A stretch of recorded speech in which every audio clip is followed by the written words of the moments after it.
Rappresenta il 4 novembre per Patria Furlane? Beh, il 4 novembre è una ricorrenza che sicuramente è sentita in tutta Italia, perché rappresenta poi il ricordo di tutti i nostri caduti durante la Prima Guerra Mondiale. E per noi, per Patria Furlane, è un ricordo un po' speciale, perché ci porta a far memoria di tutti quei friulani che sono caduti sul fronte combattendo alcuni con l'Italia, alcuni con l'impero austro-ungarico. Per questo noi oggi abbiamo deposto dei fiori, abbiamo portato le nostre bandiere del Friuli in due cimiteri austro-ungarici, quello di Palmanova e quello di Cioperis, non perché tifiamo per uno o per l'altro, ma per non dimenticare i nostri fratelli che facevano parte dell'esercito austro-ungarico.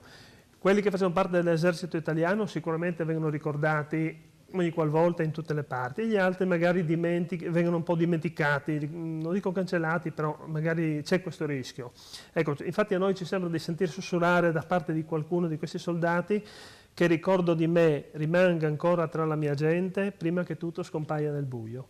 E per fare in maniera che questo ricordo rimanga, noi abbiamo portato appunto oggi le bandiere, abbiamo portato questi fiori, proprio per ricordare che i morti non sono differenti uno dall'altro. Ognuno ha combattuto per il proprio ideale, nel proprio esercito, ha fatto il suo dovere e tutti probabilmente hanno perso la vita e hanno perso tanti valori o tante speranze che avevano da giovani come lo erano quella volta. Senta Gambellini, c'è un legame forte che vi, diciamo così, associa all'Alto Adige?